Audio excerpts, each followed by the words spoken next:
Сям'я Богом моцная. Хвала Христу. Хвала навіки. Дороженькі, вітаємо нас у студії в нашій програмі «Сім'я Богом моцная». Вітаємо Галину і Віталія з Бобруйську. Коли ласка, расскажите, як ви познайомились? Ну, познакомились мы еще когда я пришла в костел, это было в 11 классе. Ну, были такой молодежью, и уже сколько, я даже не знаю, через сколько лет мы сошли, 8 лет мы. Я помню, мы на свадьбе, у нас, когда ведущая спрашивала, сколько лет вы знакомы, я сказала 8 лет. Мы знакомы были до брака. Но мы не встречались, то есть мы просто жили такой костельной жизнью, у нас работали сестры-салезианки, это было все очень активно, позитивно. Мы были в группе «Магнификат», Виталик играл на гитаре, я была одной из солистов группы «Магнификат», мы много путешествовали по Беларуси, записывали музыкальные альбомы, жили такой активной костельной молодежной жизнью, мы ездили на молодежные встречи, участвовали в разных таких католических активностях. И уже потом, когда Виталик немножко повзрослел, потому что он на 3 года меня моложе, мы уже начали встречаться после того, как из армии пришел. Ну да, встречаться начали, когда до армии не встречались, в армии начали общение по телефону. И к концу службы я уже спрашивал, как вообще, думала ли ты про свадьбу или нет. То есть как бы было понятно, что уже вот пара, да, как бы, такая сформированная. Хотя до этого, ни поцелуев, ни каких-то там провожаний, еще ничего такого не было. Провожание? Вот. Но это тоже чудо такое, да, то есть на расстоянии, да. как бы, можно сказать, отношения появились. Вот. В письмах, в звонках. Да. В письмах, да, тогда были еще такие рукописные письма, мы переписывались, да. И вот как-то так. Какие, Виталик, ваши христианские традиции в семье были? В семье с родителями или в нашей семье? В вашей семье, уже когда создалась семья ваша.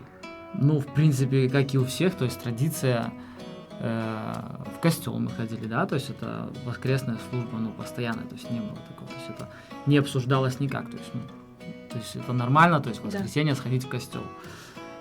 Соблюдение, опять же, постов, да, там, рождественский адвент, то есть, в принципе, традиция, как и у всех христиан, то есть ничего там особенного не было. То есть просто нормальная жизнь.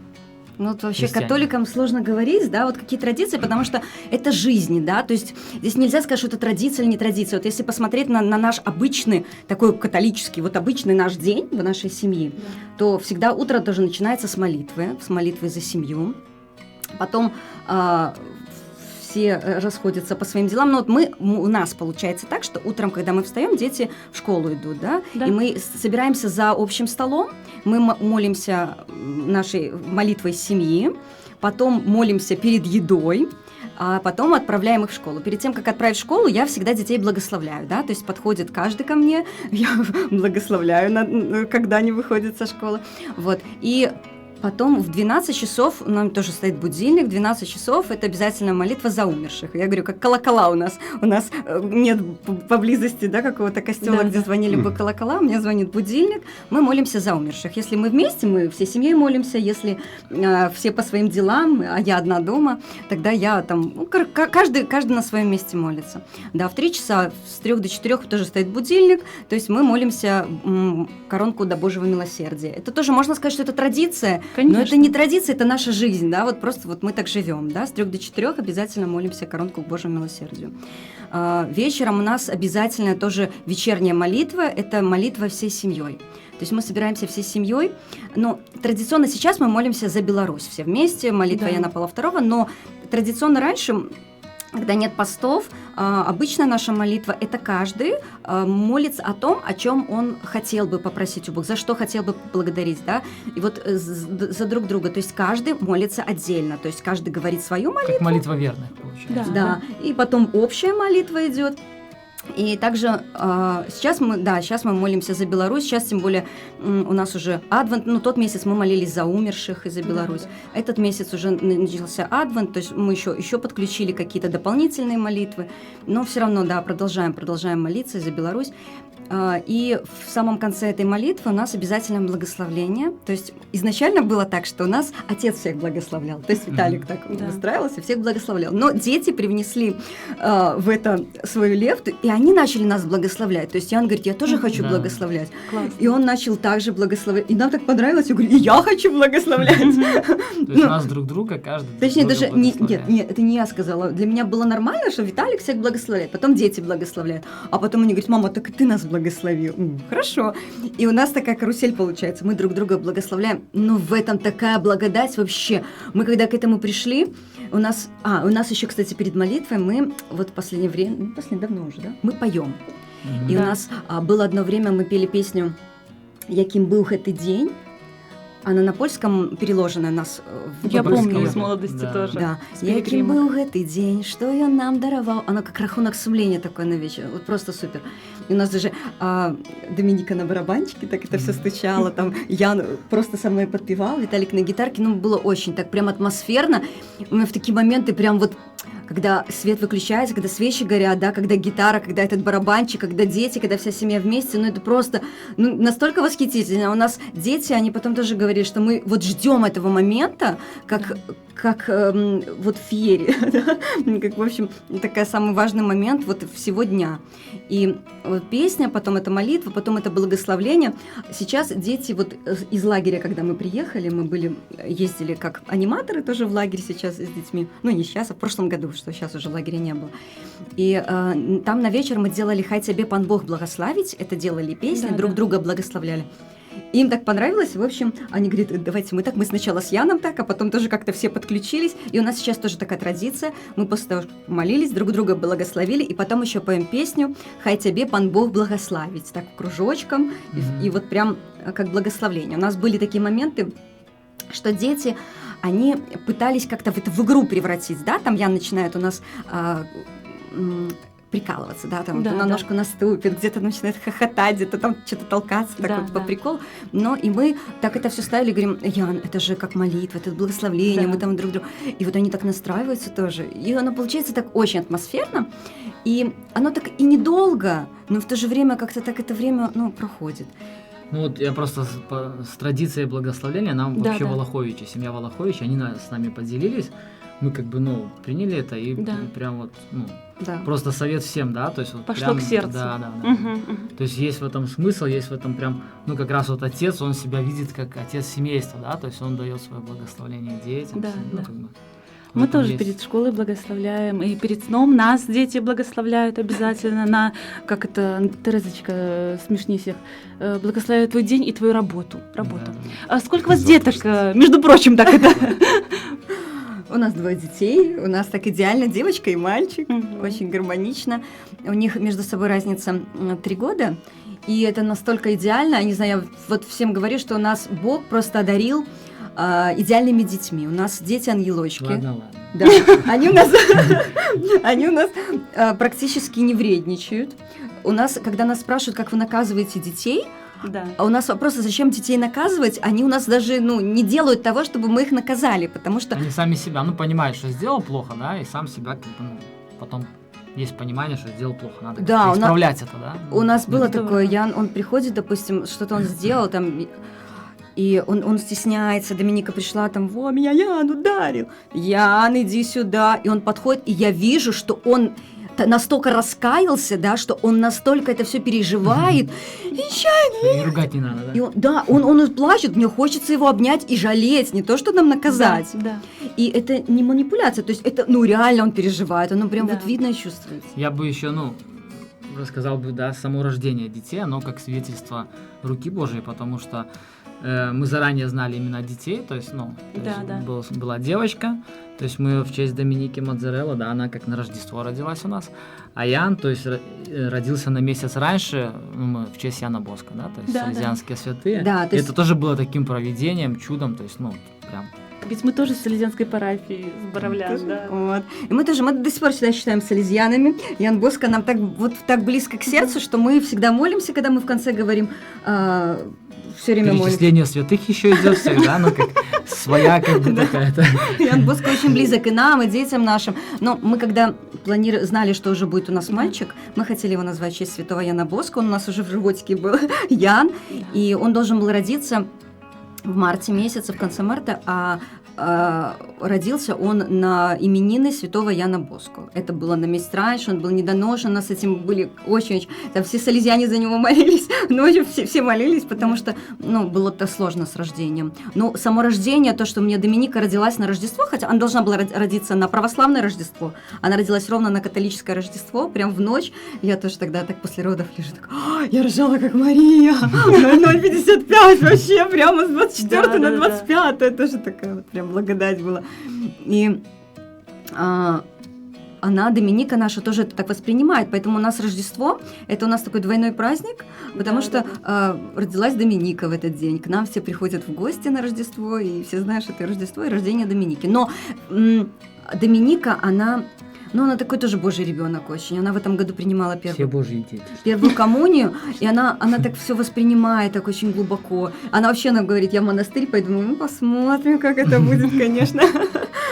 Но она всегда говорит, что я родилась на Рождество, это главный праздник Рождество, еще и мой день рождения. Ой, какая умница. И она всегда, для нее Рождество, конечно, такой волшебный праздник, и еще ее день рождения.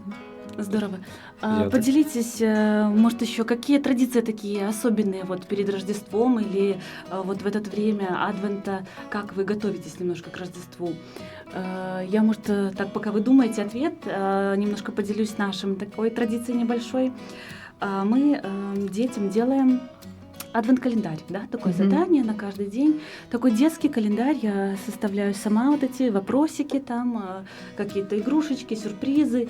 И я так понимаю, что даже еще младше чуть-чуть Антоша, когда был, он больше интереса проявлял. Ему сейчас 7 лет, но даже в 5 и в 6 лет ему было интересно, что там за подарочек. Там же каждый день какое-то задание, какой-то маленький подарочек.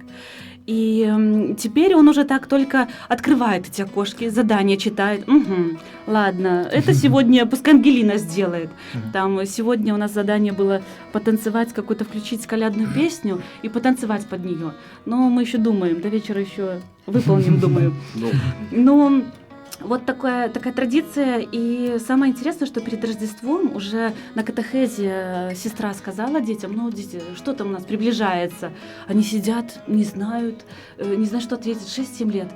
Она подсказывает Адвент, и Ангелинка мне приходит, мама, так мы же календарик будем делать. Она сама вспомнила с прошлых лет, хотя, казалось бы, маленькая, но для нее это тоже важно, такой для меня сигнал.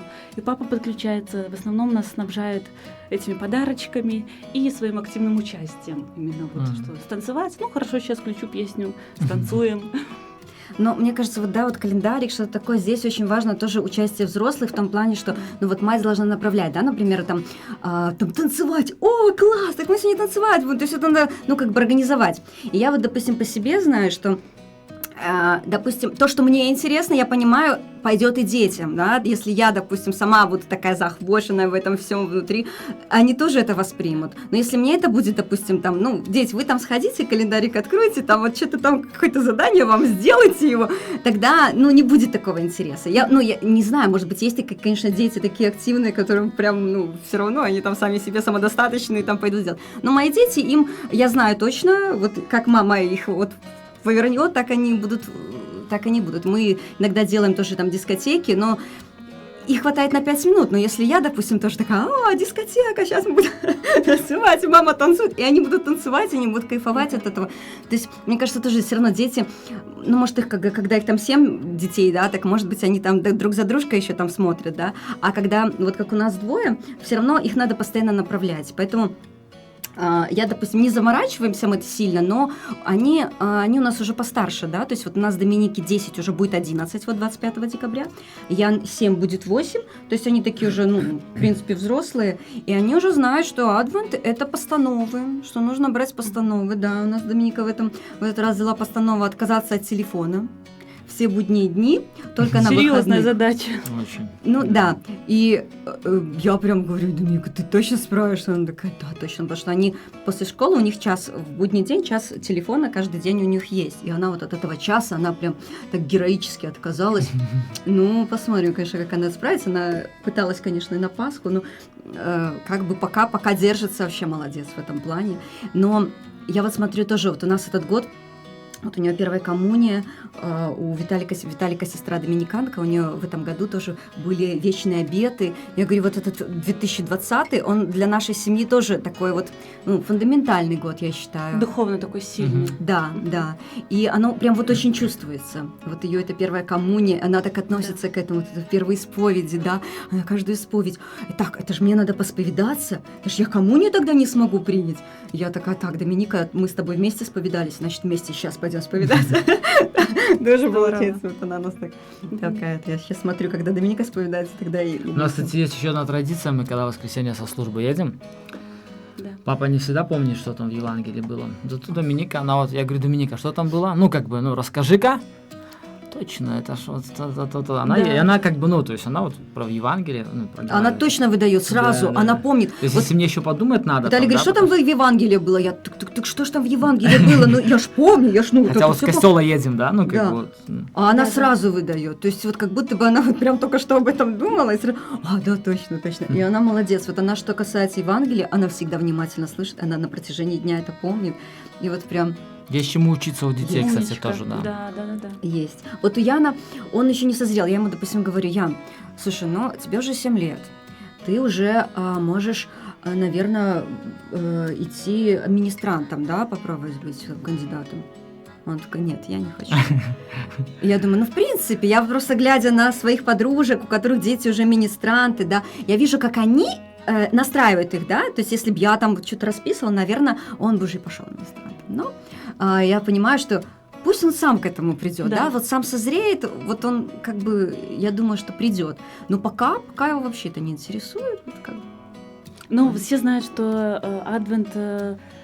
спроси, муж. Не, у нас также Антосику 7 лет, так у нас он тоже про министранта не очень... Не хочет, да? Не хочет боится еще. вообще, боится еще Еще не алтаря так сильно на расстоянии. Да, то есть...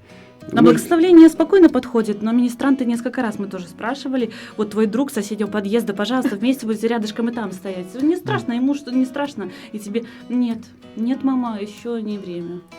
Каждому свое, да. Я так понимаю, что дети у вас с самого рождения уже познали, можно сказать, Бога, потому что вы уже имена святых, все, и их воспитание, я так понимаю, проходило постоянно в этом присутствии Бога, выдавали дети, именно молитвы, вот также и в костел, как вы ходите, это дети как вот воспринимают, скажем, вы вместе, есть ли трудности в этом воспитании именно христианском для детей, вот как для вас? Надо заставлять идти Да. на имшу, в костел, да? Или вот они бегут сами, что воскресенье, ура, скорее едем, бежим в костел. Надо заставлять или это само собой? Это наша Да, это просто, это настолько наша жизнь, что здесь заставлять не приходится. Не, есть да? То есть, попытки, не знаю. типа, есть такое, то есть, что тут врать, подныть да? То есть, так. да, подныть. лучше, конечно, в телефоне посидеть, чем куда-то ехать. Как бы, это от Да. этого никуда не уйти, да? Но просто есть, как бы, вещи, которые, мы все едем в костел, то есть... как Это не бы, обсуждается. как бы, да. Точка. Да. Вот сказал отец, Да. все, точка. Подходим к вопросу. Я так тоже понимаю, что кто духовный лидер больше, как вы считаете, оба вы или отец, может, мама в семье? Именно, может быть, роль отца рассказать, как вот именно папа работает с детьми, в воспитании детей, в плане христианского воспитания. Но вот я хочу сказать, что у нас в семье Мама начала. я отвечать. больше говорю, да. Да. То есть я говорю. Но духовным лидером является Виталик, потому что он постоянно двигает. Знаете, у нас даже бывает такое, Виталик у нас инициирует что-то, я даже бывает его сдерживаю, говорю, так, стоп. Говорю, так, не будем входить уже в религиозный фанатизм, потому что он готов, вот если бы я предложила ему молиться с утра и до вечера, он бы с удовольствием согласился. Я утрирую, конечно, но я про то, что, допустим, Виталик, вот за любую активность, да, вот прям вот за любую. Я нет, я такая избирательная, я все-таки считаю, что должна быть какая-то гармония во всем, что мы люди светские, да, мы не монахи, и я не хочу как бы входить в какие-то крайности, мне хочется, чтобы это вот все равно быть такой, не знаю, как-то в свете, да, не совсем уже прям, не знаю, отречься там от мира, там, да, и жить какой-то своей такой монашеской жизнью. Но вот что касается Виталика, он может идти на самопожертвование, там какие-то вещи. У меня дети тоже, они знают, что папа у нас духовный лидер, это 100%. И они, если что, им какая-то поблажка надо, они идут к маме. Вот, если, допустим, они хотят в костел, они идут к папе, потому что папа всегда поддерживает. И вот что касается этого, у нас... Если куда-то ехать, я так с осторожностью всегда, вот нам на прошлой неделе тоже позвонили, получается, Волоховичи, и говорят, вот у нас там будет такая встреча, а я смотрю по календарю, понимаю, что Виталик после ночной смены, и мы там еще планировали в Минск поехать, и думаю, это если, ему потом там еще в смену, наверное, не получится. Я говорю, наверное, не получится. Потом звоню Виталику, говорю, вот Волоховичи говорили, там встреча будет, мы говорим, да, мы едем. Я говорю, слушай, ты после ночной, а тебе потом в первую... Нет, мы едем, все, это не обсуждается, как бы это встреча, как бы, как это... Вот лидер у нас однозначно, папа в этом плане, да. Он не боится таких вещей, он готов жертвовать. Опять же, приоритеты, да? Да, то есть жизненные приоритеты должны как бы, то есть что во главе вообще жизни и вокруг чего все крутится, да? То есть надо четко понимать. Так. Как бы тут... Здорово. Значит, еще такой вопрос, что, может быть, поделитесь своими такими практиками. Вот дети, понятно, уже взрослые, 10 лет, 8, но вот были маленькие. Как вы справлялись с трудностями, которые возникали в костеле? Шумят или не слушаются, да? Какие-то вот фишечки такие, вот секретики такие, что, может, интересненькое? У нас просто дети-ангелы.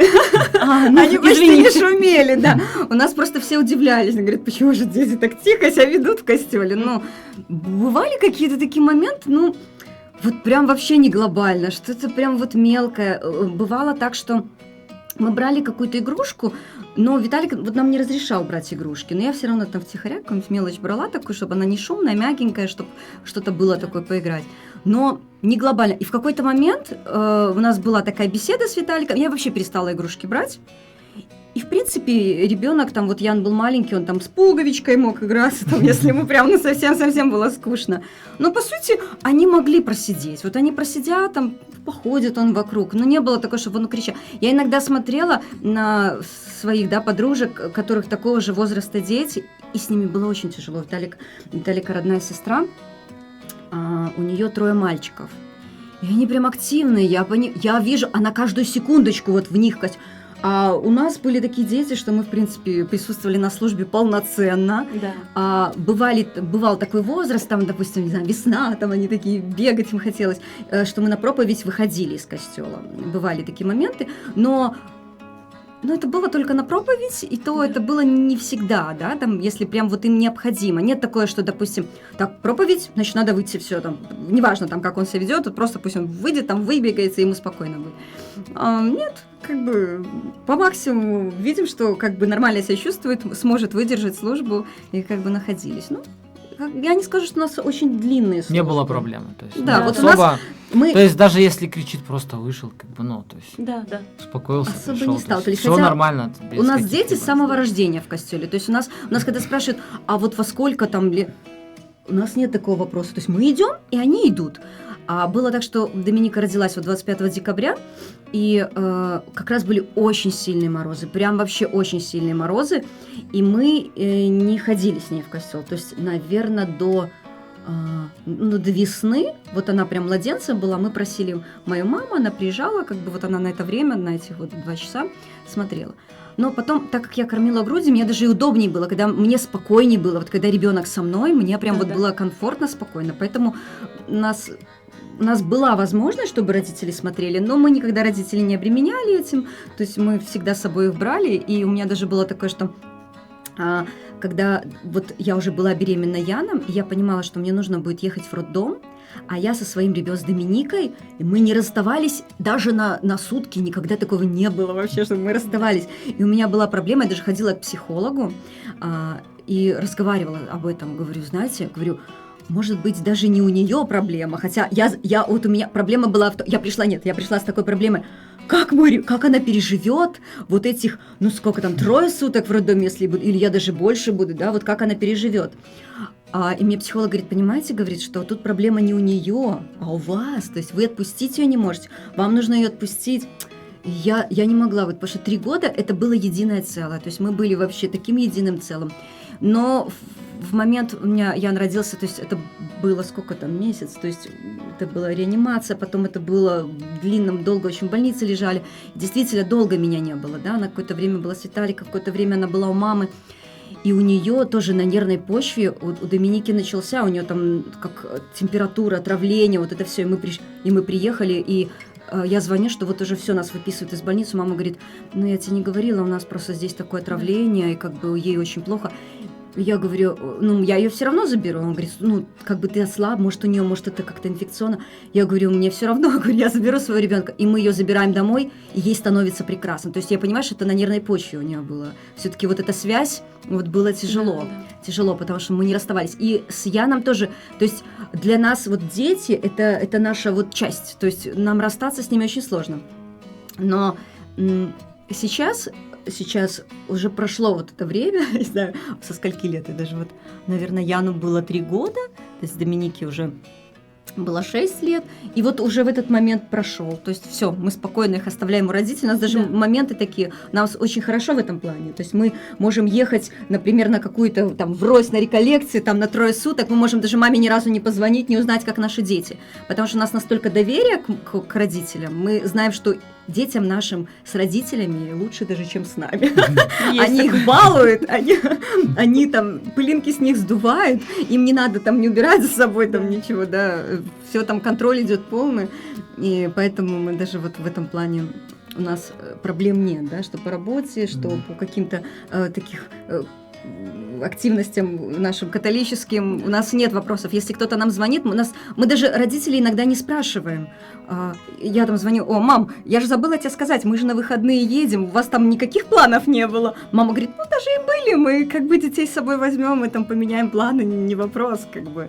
У нас вот в этом плане прям повезло, что у Виталика родители, они всегда готовы наших детей принять, и что у меня такие родители, что они, даже им за радость, они иногда говорят, что там на выходные, там детей нам не привозите, нет, не привозите. Жалко. Да, любят потешиться бабушки, дедушки. Хорошо, еще вопросы. Как бы из того, что мы подготовили, благодарим вас очень за искреннее такое общение, за ваше деление.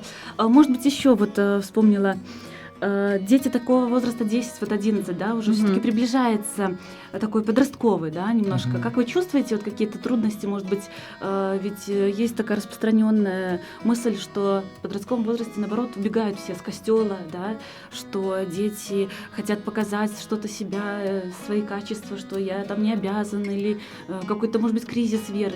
Как вот вы готовитесь немножко к подростковому? Вам страшно, вот ваши дети взрослеют, вам страшно, боитесь, или все нормально, как бы справимся? Ну, это опять же вопрос доверия к Богу, да, то есть мы как могли, как бы детей вложили вот насколько, насколько получилось, а там как бы как уже будет, то есть, мы, конечно, продолжаем как бы в этом вопросе работать. Да. То есть вопрос доверия. То есть, тоже я смотрю, допустим, на Доминику, да, на ее подружек, как это, на окружение, и я понимаю, что да, дети взрослеют. Я еще работаю аниматором и вижу детей многих. Да. И я понимаю, что есть дети, которые очень рано взрослеют. В 10 лет они реально подростки, там прям вот подростковые проблемы у них. У нас дети, они прям дети-дети. И у нас таких проблем нет. И наоборот даже, да, вот Доминика, она как-то тянется к Богу, вот, и ей интересно. Но мы живем в деревне, и наши дети учатся в сельской школе. И у них, может быть, даже, это и хорошо, да, у них нет таких проблем каких-то взрослых, потому что вот у меня, допустим, Доминика, у них в классе 7 детей, из них она одна девочка, все остальные мальчики. Ничего себе. Да. И она даже и не видит, может быть, какие-то, болезни мира, да, так сказать. Да. Она не встречается, допустим, с какими-то другими девочками, да. Вот она говорит, я, говорит, уроки делаю. Вот она остается в школе, она уроки там делает. Вот она как-то так... Она молится, она говорит, у меня физкультуры сегодня не было, там что-то у них какой-то педсовет был у учителей, и мальчики там шумели очень, я пошла в раздевалку, и я успела помолиться ружанец, полностью ружанец помолиться. Она говорит, я пока в автобусе ехала, я коронку помолилась. И вот она вот в этом плане, у нее ружанчик всегда с собой, Да. у нее есть вот на пальце ружанец, и у нее там, у нас много ружанцев, все Доминикины. И вот в этом плане у нас как бы нет вопросов вообще по взрослению. Вот я даже помню себя, как я взрослела. Не знаю, может, я просто поздно взрослела, и как-то у меня поздний этот подростковый возраст был. Но у меня не было подросткового возраста, вот не было проблем таких с родителями. Как-то всегда была такая правильная девочка. В принципе, и Виталик тоже, да, говорил, что, не было такого прям, категоричности какой-то, да, к родителям. Как-то все ровно. Все ровно. Но плюс-минус проблемы были, как бы, прям, чтобы там вот прям... критично там что-то. Мы надеемся, что у нас все будет ровно.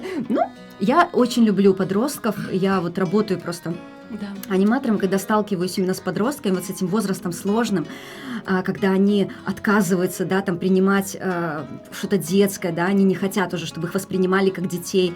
Я вот обожаю этот возраст. Не знаю, я очень люблю. Я работала в лагере тоже с детьми. Я заканчивала педуниверситет, и там обязательная практика в лагере. И, во-первых, и подростки ко мне тянутся, и я обожаю их, я не знаю почему, я даже жду этого возраста. Скорее бы повзрослели, да? Мне кажется, мне будет с ней интересно. Я со своей Доминикой тоже, мы с ней разговариваем так, по-взрослому. То есть я с ней делюсь какими-то своими переживаниями, как это у меня было, как она впитывает, она у меня такой ребенок интересный, вот я помню себя, я любила со взрослыми посидеть, да, вот знаете, когда за столом взрослые сидят, идешь, так это вникнешь, она тоже такая, она придет, она слушает, ей все интересно, она потом какие-нибудь вопросы задает, мама, я слышала, вот как это как-то, я даже не думала, что так, и мы с ней так это все обсуждаем, и вот я в свое время с мамой со своей были подружками, мы сейчас как подружки, да, там каждый день на телефоне общаемся, болтаем. И я надеюсь, что мы тоже так с Доминичкой, с моей будем как подружки. В общем, она со мной делится, она сейчас недавно заявила, что ей мальчик предложил встречаться. Вот оно городской приехал.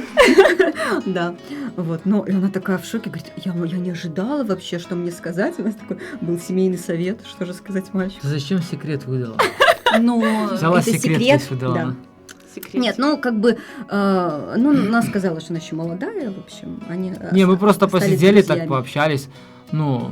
Наверное, будет лучше друзьями остаться. Так, какая разница, в чем вообще разница? Нет, мы и посоветуешь, она спросила, что он имеет в виду вообще. Да. Про то, встречаться, потому что, может, он имеет в виду дружить, пожалуйста, да, дружить. Да. Прекрасно, тем более, что она как одна девочка в классе, ей там и скучновато в школе. Конечно, да? Хочется с кем-то дружить прекрасно. Просто, что неизвестно, что этот городской мальчик там от нее хотел, поэтому она ему так сказала, мы останемся друзьями. Ой, какие золотые, действительно, ангелы. В самом деле, желаем вам крепкой такой семьи, всех Божьих благословений.